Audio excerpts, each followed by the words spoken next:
Bismillah, Assalamualaikum warahmatullahi wabarakatuh. Segala puji bagi Allah yang telah memberikan rahmat dan kesempatan sehingga kita bisa memulai perkuliahan hari ini. Di sini saya akan mempresentasikan tugas kelompok bahasa Inggris dari kelompok saya, Fedia Melani, dan rekan saya, Latifatul Rahman Maiduri, yang berjudul Tables. Pengertian tables. Tabel adalah susunan data dalam baris dan kolom, atau mungkin pada struktur yang lebih kompleks. Tabel banyak dipakai dalam komunikasi, penelitian, serta analisis data. Tabel sering terdapat di media cetak, tulisan, perangkat lunak komputer, arsitektur hiasan, rambu lalu lintas, dan lain-lain. Jenis-jenis tabel, menurut karakteristiknya, tabel dibagi menjadi 3 bagian. Tabel 1 arah, tabel 2 arah, tabel 3 arah. Tabel 1 arah yaitu tabel berisi keterangan tentang satu karakteristik saja. Karakteristik ini bisa berupa frekuensi, jumlah, kadar, ukuran, dan juga lain sebagainya. Tabel 1 arah ini merupakan jenis tabel yang mudah dibuat dan sederhana. Tabel 2 arah adalah tabel yang memiliki isi tentang hubungan antara dua karakteristik. Contohnya seperti tabel berisi data jumlah penduduk menurut jenis kelamin dan umur, agama, serta asal daerah, atau jumlah mahasiswa berdasarkan jenis kelamin dan jurusan.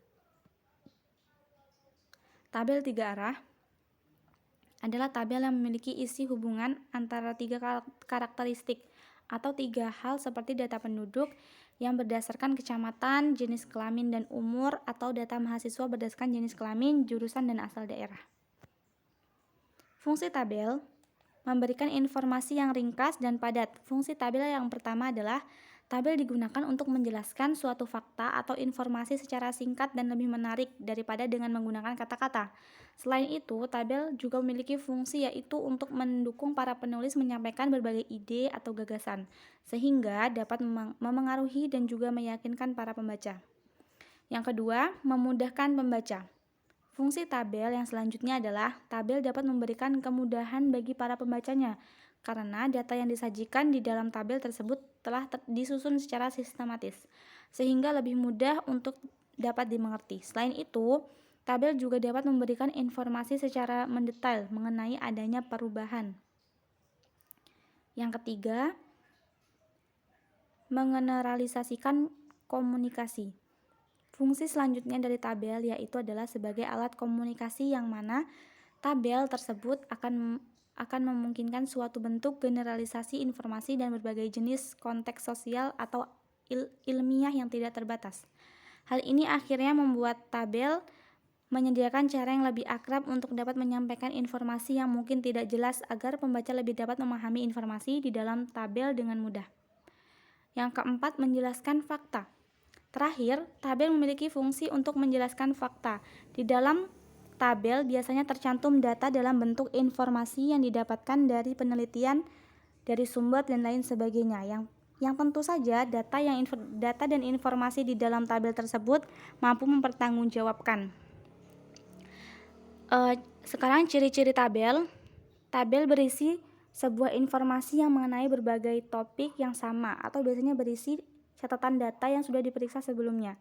Yang kedua, tabel biasanya memiliki nilai yang di dalamnya mengandung sejumlah nilai asli yang mana biasanya tidak dapat dibulatkan. Yang ketiga, tabel memiliki informasi yang dapat dengan mudah digunakan untuk satu referensi. Yang keempat, di dalam tabel terdapat data kuantitatif atau total data yang berisi sebuah angka yang berjenis absolut. Yang kelima, tabel disusun dalam bentuk kolom yang dibedakan berdasarkan jenis dan kategorinya masing-masing. Cara membaca tabel yaitu yang pertama, dengan membaca judul. Langkah pertama yang harus dilakukan adalah membaca terlebih dahulu judul tabel. Setiap tabel memiliki judul yang akan memberikan gambaran kepada pembaca terkait dengan isi atau data yang dimuat di dalam tabel tersebut.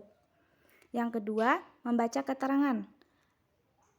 Membaca keterangan selanjutnya Anda bisa membaca lebih dahulu keterangan yang terletak di bagian atas tabel dan juga di bagian sisi kiri tabel sebelum mulai membaca tabel, karena keterangan pada tabel biasanya berisi kunci dari penjelasan dari data yang disajikan.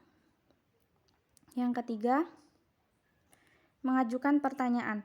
Anda juga dapat mengajukan pertanyaan mengenai informasi yang disajikan. Misalnya, berapa banyak jumlahnya, tahun berapa datanya, berapa perkembangannya, dan lain sebagainya. Yang keempat, menafsirkan angka. Kemudian Anda bisa mulai menafsirkan angka-angka yang terdapat di dalam tabel tersebut. Yang kelima, membaca tabel. Barulah dapat membaca tabel dengan tetap berfokus kepada tujuan atau pencarian informasi yang ingin diperoleh atau ingin kita ketahui. Dan jangan lupa untuk mencermati setiap keterangan pada tiap baris dan juga kolomnya. Sekian presentasi dari saya. Wassalamualaikum warahmatullahi wabarakatuh.